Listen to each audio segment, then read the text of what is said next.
Dios les bendiga. Amén. Amén. ¿Están despiertos? ¿Sí? Bueno, un punto de este mensaje le puse despierta. Así que espero que se despierten. Vamos a continuar en esta serie del mensaje a las 7 iglesias. ¿Cuáles son las iglesias que hemos visto hasta el día de hoy? Éfeso, Esmirna, Pérgamo, Tiatira. ¿Ok? Y los títulos que le hemos puesto a cada una de estas iglesias, la primera les pusimos una iglesia sin amor, hablamos acerca de ese tema central. Luego en Esmirna hablamos de una iglesia sufriente. Luego en Pérgamo hablamos de una iglesia tolerante. Y en Tiatira de una iglesia impura, que allí la semana pasada les comentaba cómo permitían que una mujer que se hacía llamar profetisa estaba engañando a los siervos de Dios en aquella ciudad, en aquella comunidad cristiana. Y el día de hoy vamos a estar viendo a Sardis. Sardis, una iglesia muerta. No sé qué se le viene a la mente desde que usted ya escucha el título, pero quisiera que me acompañe a orar para que sea el Señor quien nos dirija en este tiempo y podamos comprender su palabra. Amén. Oremos. Gracias te damos, Señor, por esta mañana, por tu palabra, por la oportunidad que nos das de estar aquí reunidos, Señor, para poder escuchar tu voz. Señor, tú conoces lo que hay en nuestros corazones y en nuestra mente, y no permitas que nos distraigamos, Señor, sino que podamos estar atentos a tu voz para que hables a nuestros corazones y que sea tu Espíritu Santo el que nos confronte y nos lleve cada vez más hacia ti, Señor. Gracias por tu paciencia y por tu misericordia, porque solo tú, Señor, puedes transformar nuestras vidas. Oramos, Dios, en el nombre de Jesús. Amén y amén. Amén. Vamos entonces a ver la iglesia de Sardis. Y para eso conozcamos un poco de esta ciudad, Sardis. No sé si usted ha escuchado esta ciudad, pero Sardis era una de las ciudades más poderosas del mundo antiguo. Si ustedes ven en el mapa que estamos utilizando en domingo a domingo, Sardis ya se encuentra en la parte central. Ya estamos en la quinta iglesia, recuerde que son 7. Y Sardis era una ciudad muy poderosa, porque se consideraba una de las ciudades más seguras de la época, porque tenía unas murallas que se elevaban hasta los 700 metros. Imagínense, era una ciudad realmente fuerte, una ciudad que tenía una fortaleza gigante. Y por ese motivo, los habitantes de Sardis eran muy confiados. Eran personas que decían, ¿quién podría conquistarnos si nosotros somos la ciudad más fuerte? Nosotros somos la ciudad más grande en tener una buena fortaleza. Tenemos a nuestros soldados, a nuestros habitantes que están pendientes si es que algún enemigo viene. Y de hecho Sardis estaba ubicado en una colina, en lo más alto posible. Entonces era casi impenetrable. De hecho, es interesante cuando vemos la historia que en esta ciudad de Sardis, en el 547 a.C., fue conquistada por Ciro el Grande. Y cuando yo veía eso, yo decía, ¿cómo puede ser posible que esta ciudad fue conquistada? Si era una ciudad que tenía fortalezas grandes. Bueno, la historia cuenta que un soldado persa llamado Hidarnes observó cómo una de las personas de Sardis se le caía algo por las murallas y había como un pasadizo, como un hueco entre la muralla para poder salir a tomarlo fuera de la muralla. Dice que cuando los soldados vieron esto, se dieron cuenta de que sí había un punto débil dentro de la muralla, había un pasadizo. Y dice que Ciro el Grande con sus soldados comenzaron a entrar por ahí poco a poco y fueron y abrieron las puertas de la ciudad de par en par y los conquistaron por completo. Y esto obviamente no se lo esperaban en aquella época. Y uno pudiese decir, bueno, esta ciudad se confió y fue conquistada y ya debió haber aprendido, pero no. En el 334 a.C., después volvió a ser conquistada, pero ahora por Alejandro Magno. Esta vez la ciudad o la generación de aquella época parece que no quiso tener problemas. Dice que de par en par abrieron las puertas y se dejaron conquistar para evitar cualquier cosa. Imagínense, una ciudad que daba alardes de fortaleza, daba alardes de que tenían una seguridad muy grande, que nada les pasaría, pero fueron conquistados y desde ahí se bajó toda su autoestima y su moral. Los habitantes de Sardis se sentían orgullosos de lo que fue su ciudad en una época. Dice la historia que realmente ellos, cuando se hablaban de ellos como habitantes de Sardis, ellos siempre pensaban en su fortaleza y las murallas que tenían, porque realmente eran una ciudad muy fuerte. Y acá, a Sardis, a esta ciudad, en la época del apóstol Juan, es que se le envía un mensaje a esta iglesia, a una comunidad cristiana que se encontraba allí. Y quisiera que me acompañen al libro de Apocalipsis, capítulo 3, versículo 1, por favor. El libro de Apocalipsis, capítulo 3, versículo 1. Acompáñenme a leer. Apocalipsis, capítulo 3, versículo 1. Escribe esta carta al ángel de la iglesia de Sardis. Este es el mensaje de aquel que tiene el Espíritu de Dios de 7 aspectos y las 7 estrellas. Hasta ahí vamos a analizar primero. Escribe esta carta al ángel de la iglesia de Sardis. Este es el mensaje de aquel que tiene el Espíritu de Dios de 7 aspectos y las 7 estrellas.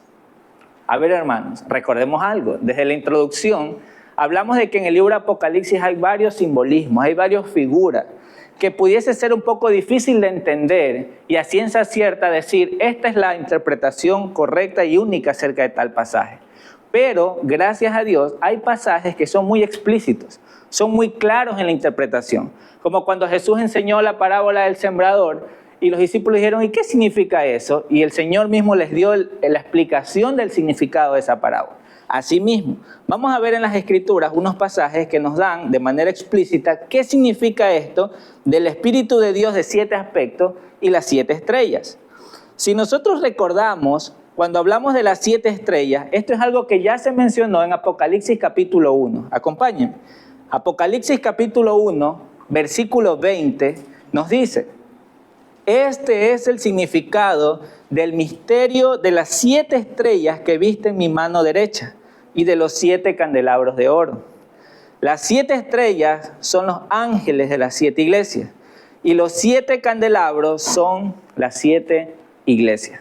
Como les dije, este ya es un pasaje muy claro para que no estemos pensando qué significarán esas 7 estrellas y empezamos a darle significados aleatorios de lo que nos parece. No, acá específicamente se dice que esas 7 estrellas que están en la mano derecha del Señor hacen relación a los ángeles, a los líderes, a los mensajeros de estas iglesias.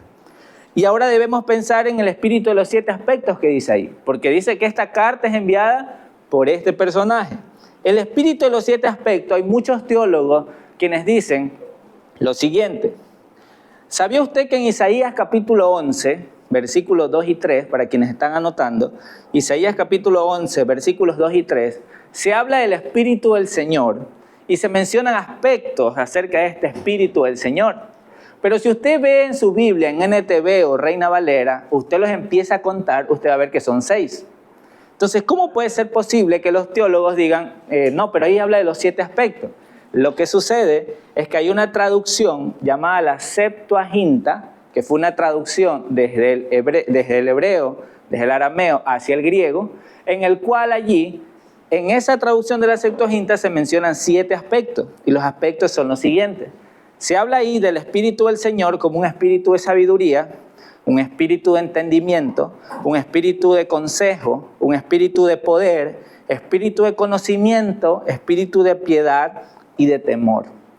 Esto es muy interesante, porque acá se nos dice en Apocalipsis 3.1 que este es el mensaje de aquel que tiene el Espíritu de Dios de 7 aspectos. También entendemos por la numerología bíblica hebrea que cuando hablamos de algo con el número 7 hablamos de perfección. Y acá está mencionando de cómo este mensaje es de aquel que es perfecto, de aquel espíritu perfecto, de aquel que es sabio, entendido, consejero, poderoso, tiene harto conocimiento, piedad y temor. Es el espíritu del Señor.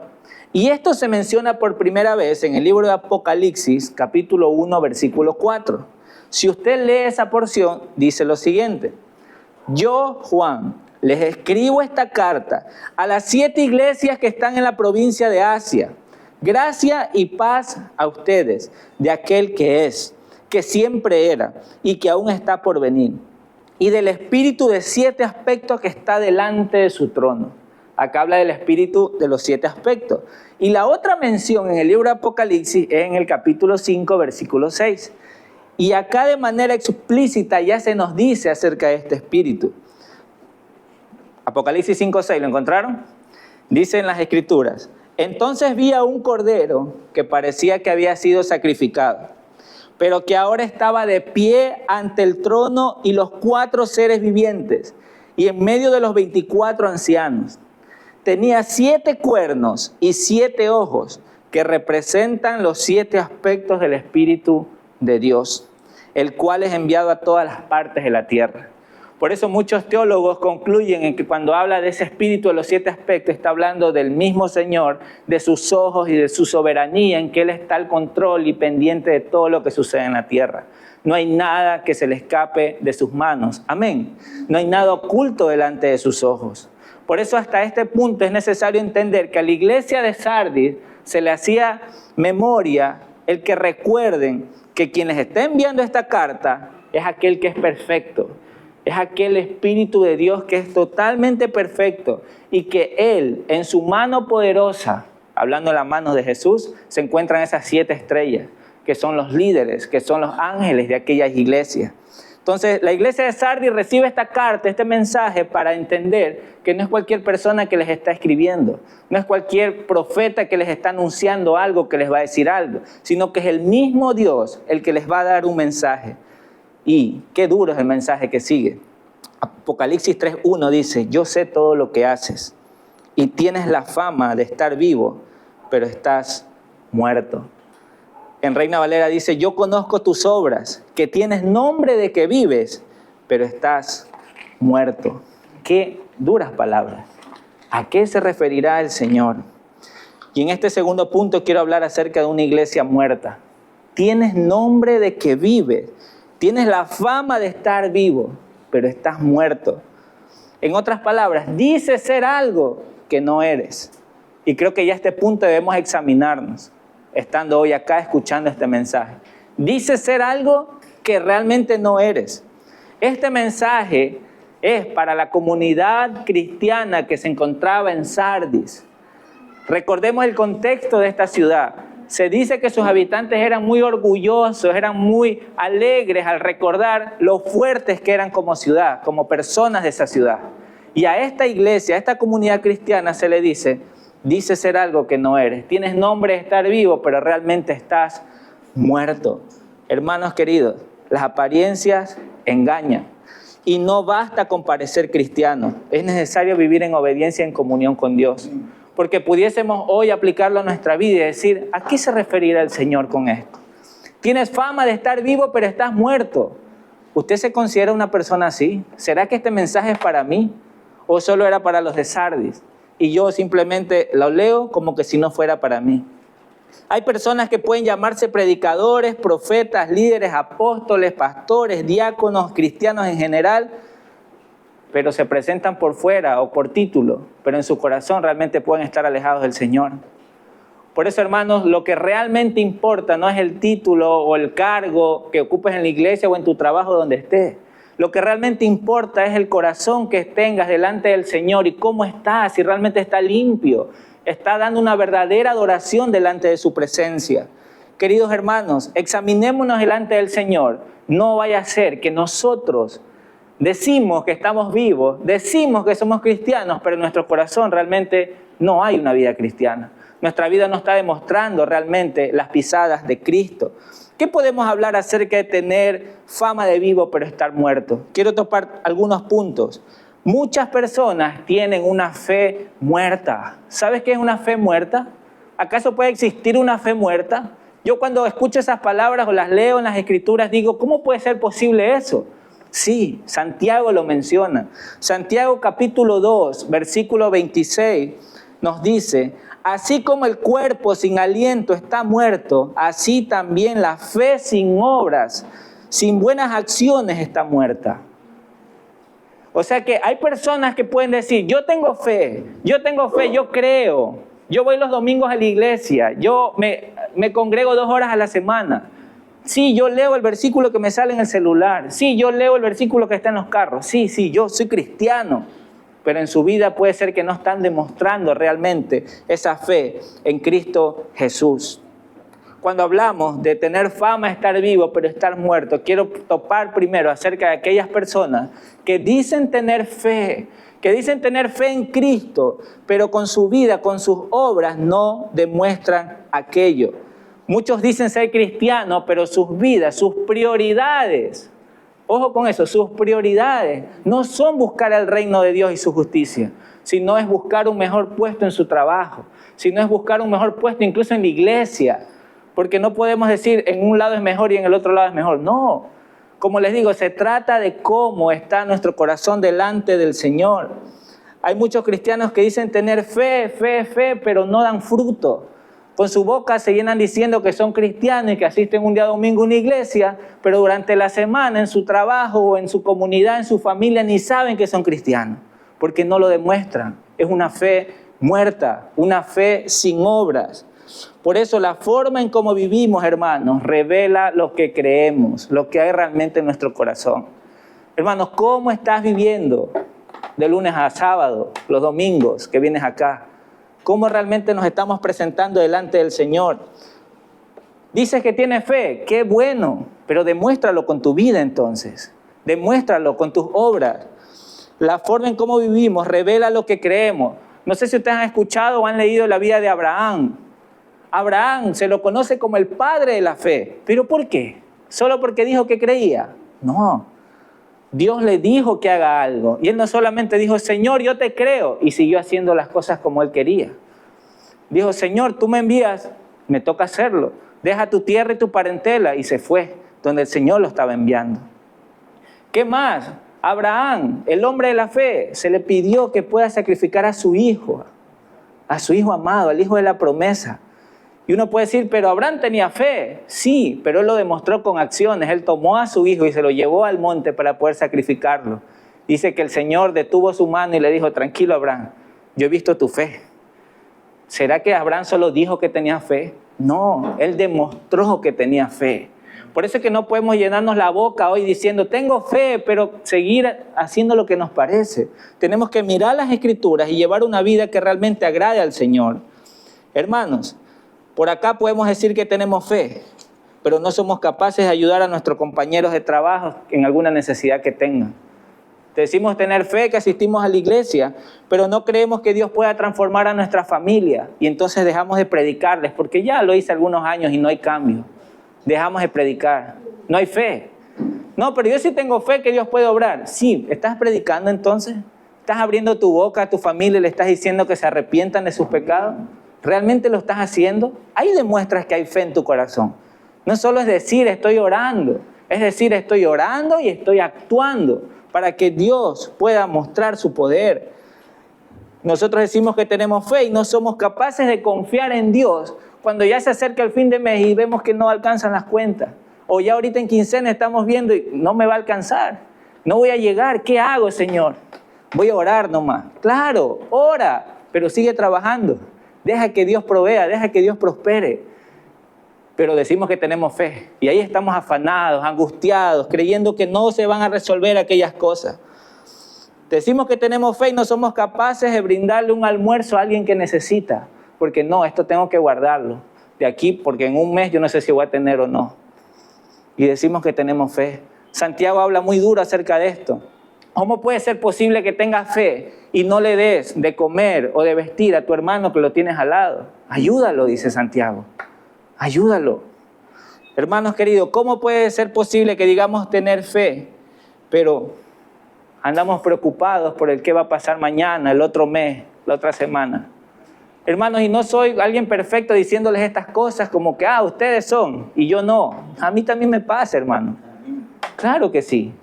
Y por eso es que el Señor primero me habla a mí, confrontándome para yo poder compartirles esto a ustedes. Hermanos queridos, ¿qué más podemos decir acerca de tener fama de vivo pero estar muerto? Significa que hay personas que viven en hipocresía. ¿Sabe qué es la hipocresía? Es sonreír de frente y acuchillar por atrás.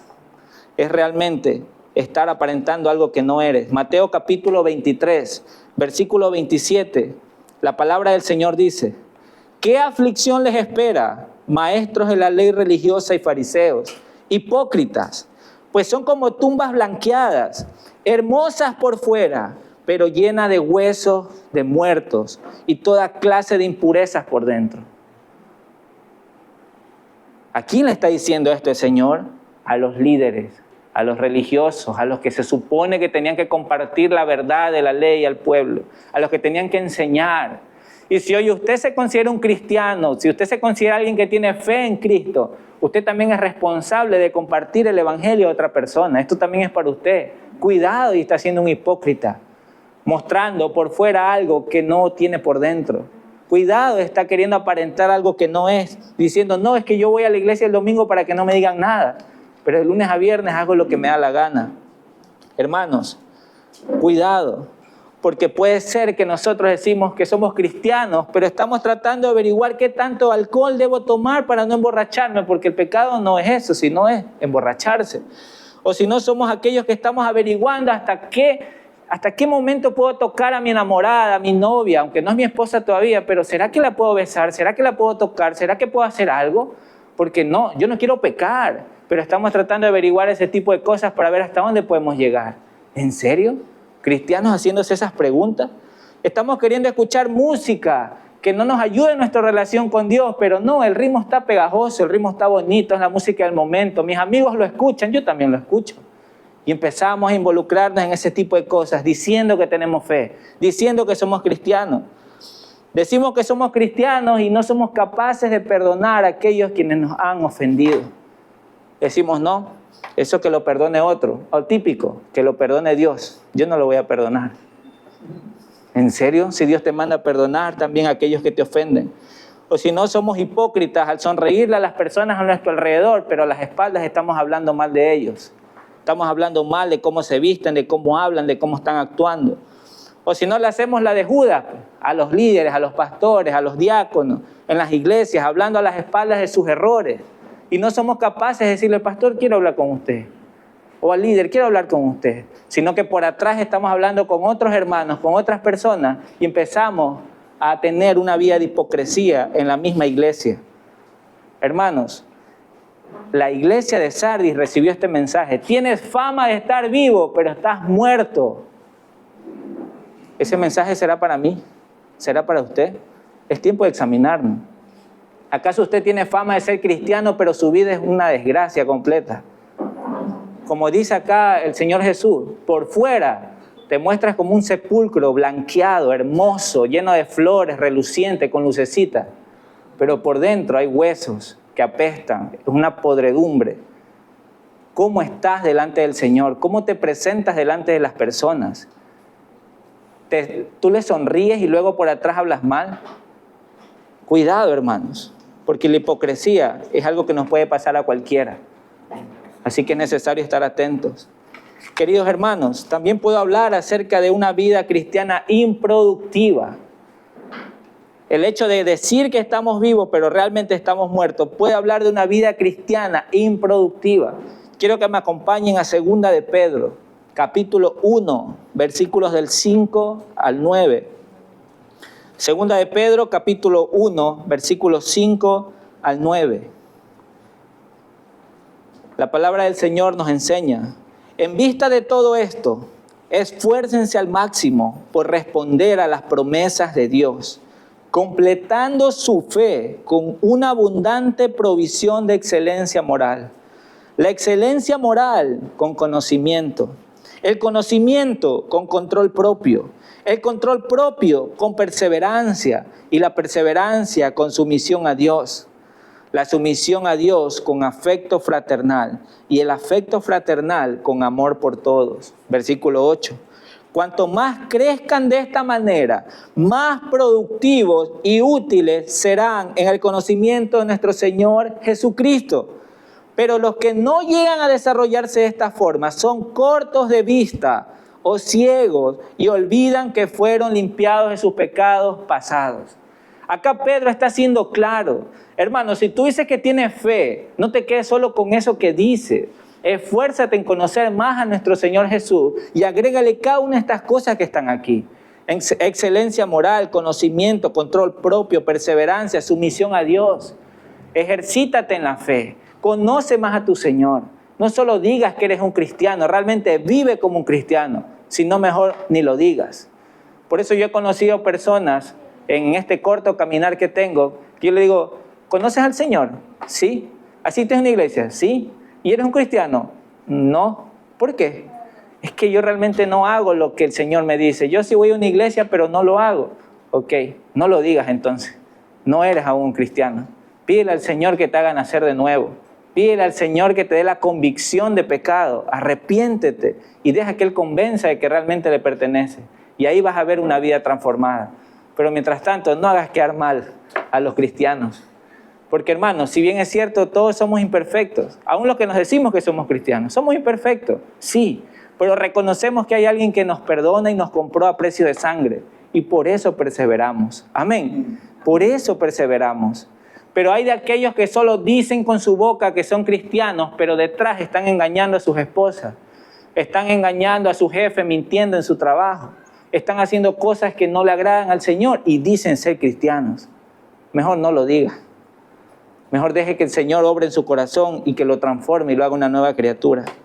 Hermanos, yo les diría en medio de esto que el que tiene fama de estar vivo, pero realmente estar muerto, es con aquellas personas incluso que ni hacen ni dejan hacer. Eso yo le he puesto ahí en la diapositiva, el criticón. No sé si usted ha visto eso o usted es parte de ese grupo de los criticones. De los que por todo se quejan en cualquier lugar, ya sea en la iglesia o fuera de la iglesia. Si hablamos acá en un contexto, no, es que esas alabanzas no me gustan, son muy despacio, me gustan más rápidas. Luego hay alabanzas más rápidas, no, es que son muy rápidas, me gustan más lentas. Y no hay nada que nos agrade, no hay nada que nos guste porque estamos viendo el pero a todo y no crecemos en el conocimiento de Cristo Jesús. No es que, ¿quién va a dirigir? Luis Enrique, no, a mí no me gusta, a mí me gusta que dirija otra persona. ¿Quién va a predicar? El pastor Washington, ay, ahí sí escucho. ¿Quién va a predicar? El otro, no, entonces no. Y empezamos así a hacer criticones dentro de la iglesia, en vez de escuchar la palabra del Señor y dedicarnos a aprender lo que Él quiere para nosotros. ¿Amén o no amén? Amén. No es que no me guste ese predicador porque no hace muchos chistes. A mí me gustan los que hacen chistes. No, es que no me gusta ese predicador porque da como 10 versículos. A mí me gusta que dé uno nomás. Y viene otro y dice, solo dio 2 versículos. Yo quiero 20, quiero que me enseñe más de la Biblia. Y hay de todo, hermano. Hay de todo en la iglesia. Recuerden que este mensaje es para la iglesia de Cristo. Este mensaje no es para uno creyente. Es para la iglesia, para la comunidad cristiana que estaba en Sardis. No, es que el culto no debería ser 2 horas, debería ser 1 horita nomás, mucho 2 horas. Y hay otros que dicen, no, debería ser 3, como que nos queda corto el tiempo, mejor hagámoslo de 3 horas. Y así cada uno va a tener opiniones divididas, hermano. Hay personas que dicen que están vivos, pero realmente están muertos porque no sirven en ninguna área, ni en la iglesia ni en su casa, no hacen nada, pero se dicen que son cristianos. Dicen que realmente están siguiendo al Señor. Se queja porque hace calor en la iglesia, se queja porque hace frío en la iglesia. No hay nada que les agrade realmente. En su corazón solo está la queja y la queja y la crítica y la crítica. Y peor, otro de aquellas personas que solamente critican, opinan, pero ni siquiera se involucran. Ni siquiera dicen, yo quiero ser parte de ese cambio, yo quiero hacer algo al respecto. Pastor, hermano, yo quiero estar ahí. Sé que he dado varios ejemplos, no sé en cuáles se identifican ustedes. O quizás ustedes están pensando en otras personas, no lo haga, piensen usted mismo. Y examínese delante del Señor. Y diga, Señor, ¿qué me quieres decir a mí hoy en esta mañana? No vaya a ser que como iglesia de Cristo nos volvemos un grupo simpático e inofensivo, un grupo religioso. Nada más, que solo se reúne los domingos, hace unas cuantas actividades entre semanas y viva la fiesta. Pero realmente no hay una comunión íntima con el Señor. Realmente no nos levantamos en las mañanas o en las noches a leer su palabra, a poder orar, a poder compartir con el necesitado, a poder ayudar a aquel que está necesitando una palabra del Señor. Pero no, qué bonito es coger y acomodarnos y decir que se encargue otro. Es más fácil decir eso, ¿verdad? Que se encargue otro que se encargue. Allá los pastores, allá los líderes, allá los hermanos que los veo más involucrados. Ha de ser porque tiene tiempo. ¿Alguna vez no ha escuchado eso? ¿No le han dicho eso? No, es que yo estoy muy ocupado. Allá los que no tienen mucho tiempo que se encarguen de llevar el evangelio, que se encarguen de servir en la iglesia. ¿En serio? ¿Sabes que son los más ocupados los que hacen eso? ¿Sabes que hay bastante trabajo, hermanos? Bastante. Y como su palabra misma enseña, los obreros son pocos. ¿Y aquí cuántos obreros hay? Hay más de 40 obreros. ¿Y dónde están sus manos? ¿Están en el arado?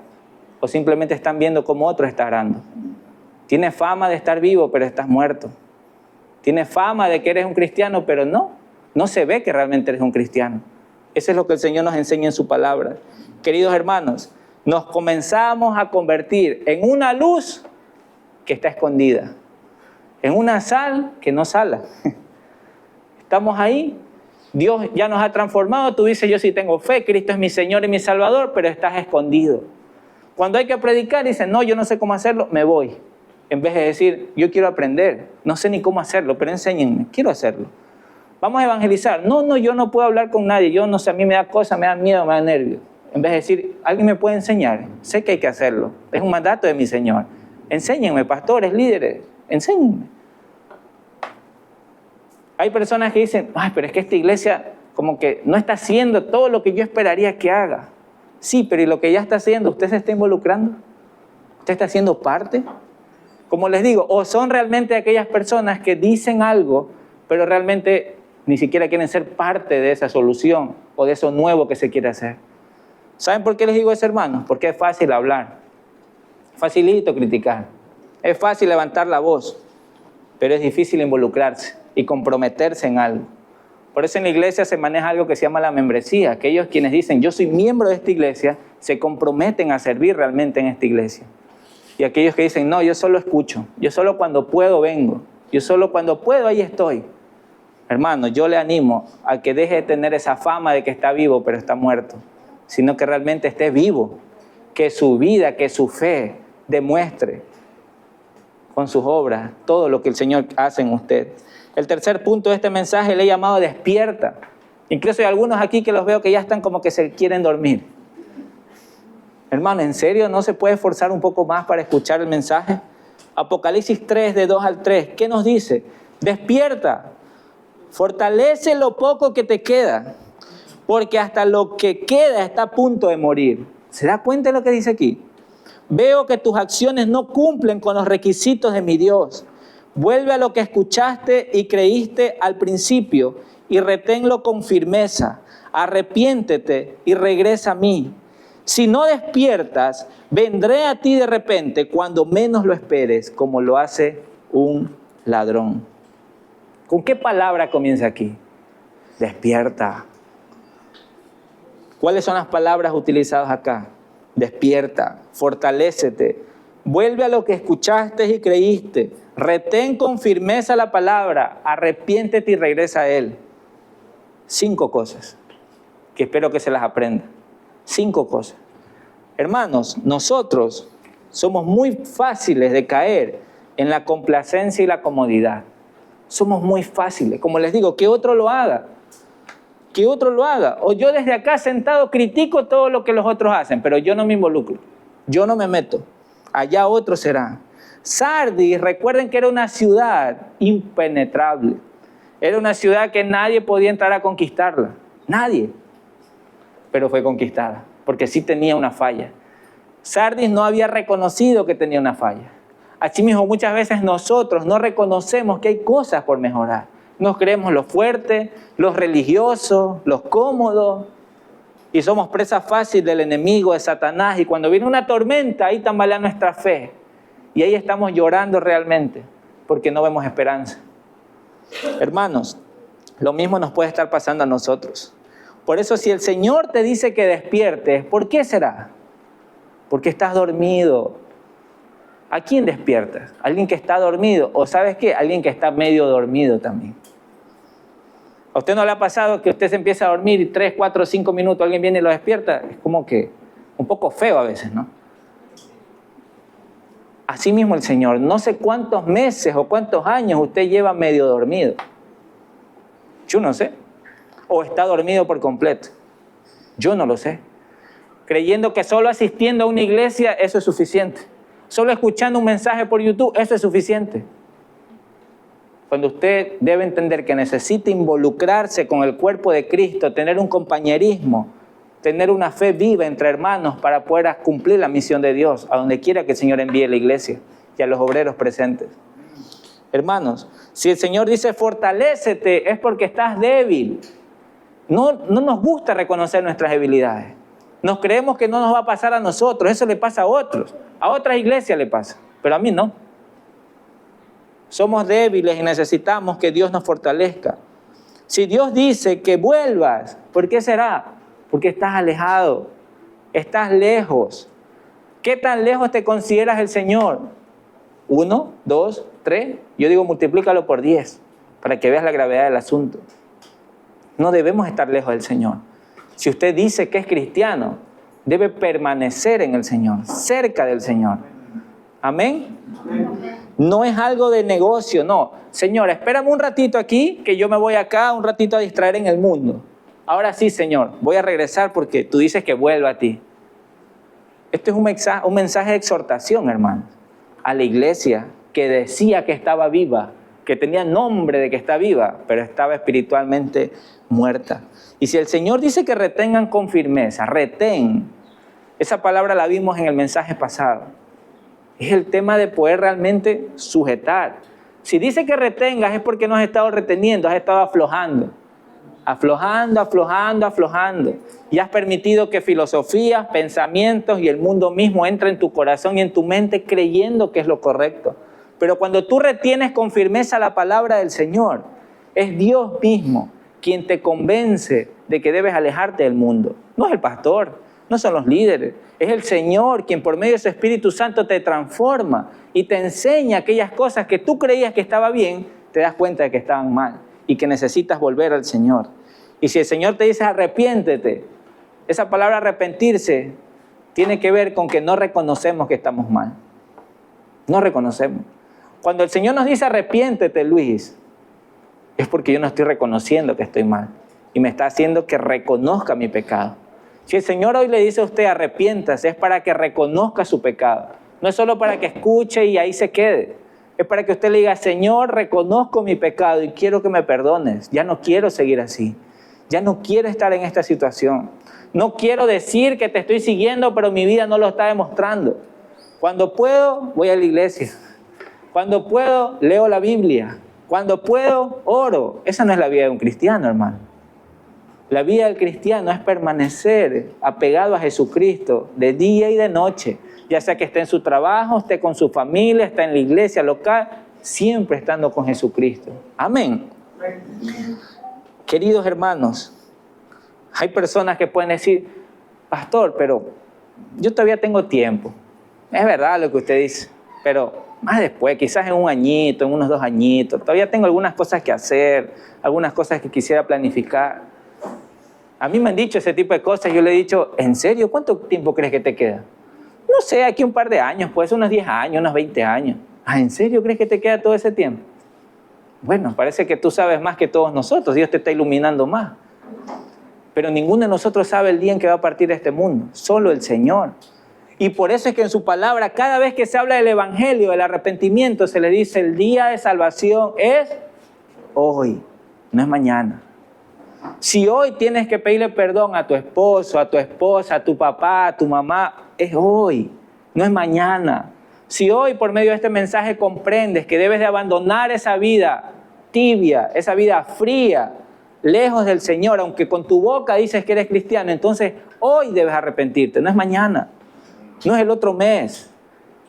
Este es el día que Dios ha hecho para que tú escuches este mensaje y te vuelvas a Él y regreses por completo a Él. Hermanos, el tiempo se acaba. Ese es el mensaje de las Escrituras. El día del Señor está cerca. Su palabra dice que como ladrón en la noche vendrá. Hebreos capítulo 9, versículos 27 al 28, dice: y así como cada persona está destinada a morir una sola vez y después vendrá el juicio, así también Cristo fue ofrecido una sola vez y para siempre, a fin de quitar los pecados de muchas personas. Cristo vendrá otra vez, no para ocuparse de nuestros pecados, sino para traer salvación a todos los que esperan con anhelo su venida. Yo cuando leo esto me lleno de esperanza y alegría al saber que mi Señor va a volver y va a dar esa salvación que ha prometido y que ahora la tengo en Cristo Jesús por medio de la fe. Pero ese día será la consumación total, el día en que Él regrese y tomará su iglesia y la llevará a su reino. Su iglesia irá, sus hijos irán, quienes han sido sellados con el Espíritu Santo de la promesa irán. no aquellos quienes solo dicen ser cristianos, pero su vida realmente no demuestra un nuevo nacimiento. Con su vida no demuestran que hay obras dignas de arrepentimiento. Hermanos queridos, como ladrón en la noche, el Señor dice en su palabra que vendrá. Y este es el último punto de este mensaje. En Apocalipsis 3, la parte final del versículo 3 hasta el 6 nos dice: cuando menos lo esperes, como lo hace un ladrón.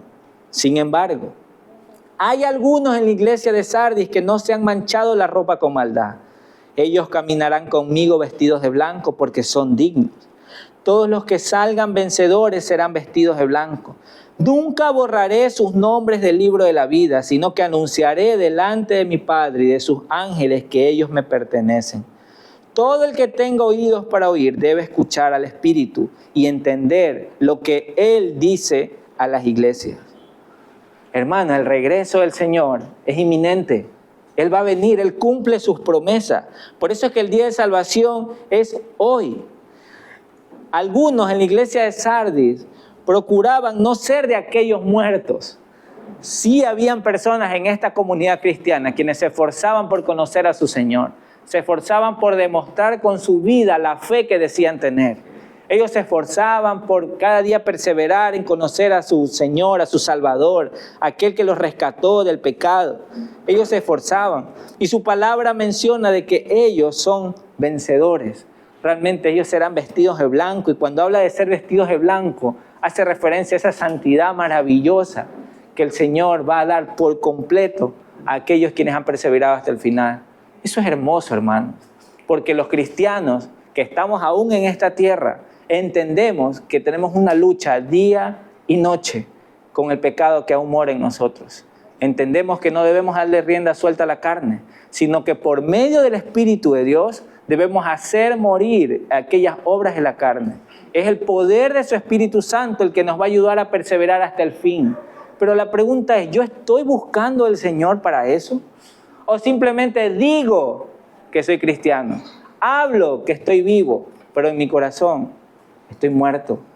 Solo aparento algo que no soy. Es tiempo de examinarnos, hermanos, porque su palabra nos menciona en el libro de Pedro, en su segunda carta, capítulo 3, versículos del 10 al 14, que el día del Señor va a llegar tan inesperadamente como un ladrón en la noche. Todos los cielos desaparecerán con un terrible estruendo y los mismos elementos se consumirán en el fuego. Y la tierra con todo lo que hay en ella quedará sometida a juicio. Dado que todo lo que nos rodea será destruido de esta manera, ¿cómo no llevar una vida santa y vivir en obediencia a Dios? Esta es la pregunta que hace Pedro. ¿Cómo no llevar una vida santa y en obediencia a Dios? Hermanos, ¿cómo no llevar una vida así delante del Señor si Él nos ha rescatado? Usted ni yo no merecemos que Él haya muerto en una cruz por nosotros, pero Él lo hizo. Él le ama. Y aún aquellos quienes hoy me escuchan y no han puesto su fe en Cristo Jesús, es necesario que entiendan que Cristo murió por ti. Cristo murió por mí, para que yo hoy pueda escuchar su palabra y pueda ir hacia su presencia y derramarme por completo. Porque solo Él puede rescatarme de mi pecado. Yo no lo puedo hacer. Solo Él puede rescatarme, hermanos. Por eso es que dice el versículo 12, esperar con ansias el día de Dios y apresurar hasta que llegue. En aquel día Él prenderá fuego en los cielos y los elementos se derretirán en las llamas.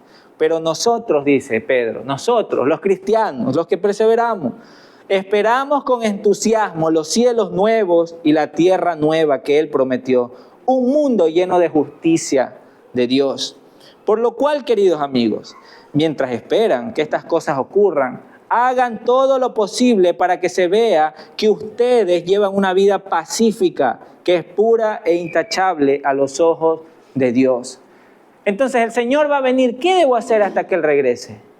Llevar una vida pura e intachable, pacífica. ¿Cómo lo va a hacer usted? ¿En su fuerza? No va a poder. Necesita buscar al Señor. Por eso es que los cristianos comprenden que Jesús es la vid a la cual debemos estar apegados. De Él nos nutrimos. Por Él podemos dar fruto. Por eso es fácil ver cuando un cristiano no da fruto. Simplemente no está permaneciendo en la vid. Cuando el trabajo, la familia, las preocupaciones, la salud nos absorben tanto y el cristiano empieza a ver que ya está teniendo otras actitudes, está reaccionando diferente, está haciendo otras cosas, se pregunta, ¿qué me pasa? La respuesta es sencilla, no estás permaneciendo en la vid. Por eso no puedes dar fruto. Así de sencillo, no puedes. No es en tu fuerza, no es algo instantáneo y solo compensarlo. Tienes que actuar, tienes que tú buscar al Señor. Arrodíllate, ora, lee su palabra. Pide la ayuda a algún hermano. Hermano, ora por mí, estoy pasando por esta situación. Se trata de buscar al Señor. Hermanos, despiértense, arrepiéntanse y vuelvan al Señor. Quiero terminar con eso. Despiértate, arrepiéntete y vuelve al Señor. ¿Cuántos años han pasado y sigues llevando la misma vida que antes? ¿O realmente ha habido un cambio? ¿Realmente puedes decir, en mi vida se ve el fruto del Espíritu? En mi vida se ve cómo Dios me ha cambiado y está obrando en mí. Si es así, gloria a Dios, qué bueno. Pero si tú hoy reconoces y dices, la verdad es que sigo siendo el mismo de antes. Es verdad, asisto a la iglesia y todo, pero no, sigo siendo el mismo. Sigo luchando con las mismas cosas, hasta peores. ¿Qué hago? Vuélvete al Señor. Arrepiéntete de tu pecado y deja que Él te transforme. Yo no te puedo transformar, hermano. Ya quisiera yo, pero no lo puedo hacer. Solo el Señor puede transformarlo y eso es algo que tú tienes que hacer en intimidad con Él. Pedirle de su gracia, de su misericordia, porque Él extiende sus brazos hacia ti para que tú vayas hacia Él. Gloria a Dios. Así que no temas, no temas. Si hoy reconoces tu pecado, acércate porque Él está con los brazos abiertos por medio de Cristo Jesús. Y si tú dices, le doy gracias a Dios porque permanezco a pesar de mis habilidades, qué bueno, sigue perseverando y no te rindas, porque el Señor es bueno y pronto regresará. Amén. Amén. Hermanos, este es el mensaje a la iglesia de Sardis, una iglesia que estaba muerta. Estas dos palabras pareciera que no pueden estar en la misma oración. Iglesia muerta. Pero si Cristo la rescató y debe estar viva, sí, pero se refiere a aquellas personas quienes dicen que están vivos, pero que no demuestran con su vida el fruto del Espíritu, una vida transformada. Amén. Gracias te damos, Dios, por esta mañana. Gracias por tu palabra. Gracias por hablar a nuestros corazones, por darme a mí, Señor, el privilegio de compartir este mensaje. Señor, no hablo como alguien que ya lo haya alcanzado. Hablo, Señor, como un hermano más, como parte del cuerpo de Cristo, el cual te necesitamos, Señor, cada día más. Porque este mundo sigue buscando la manera de cogernos y llevarnos más hacia el pecado, Señor. Pero tú, Señor, eres el único que puede transformarnos. Eres el único que puede renovar nuestra mente y corazón para poder ser santos y puros. Quita de nosotros, Señor, la hipocresía. Quita de nosotros, Señor, aquella falsa imagen que damos de cristianos y ayúdanos a ser verdaderos cristianos. Personas que realmente siguen tus pasos y que tienen la convicción que han nacido de nuevo en ti. Gracias te damos, Dios, porque tu Espíritu no nos deja, no nos abandona, nos exhorta y nos empuja cada día a parecernos más a Cristo. Perdona nuestros pecados, Señor, y enséñanos cómo ser más parecidos a ti cada día. Oramos, Dios, en el nombre de Jesús. Amén y amén. Amén. Amén. Que el Señor les bendiga mucho, hermanos. Y anhelo que lo que hoy han escuchado y han podido anotar no se les olvide, porque no es la vida que Dios quiere que llevemos. No quiere que seamos una iglesia muerta, sino una iglesia viva. Que nuestras obras sean manifiestas en el mundo para que den gloria al Padre. Amén. Amén.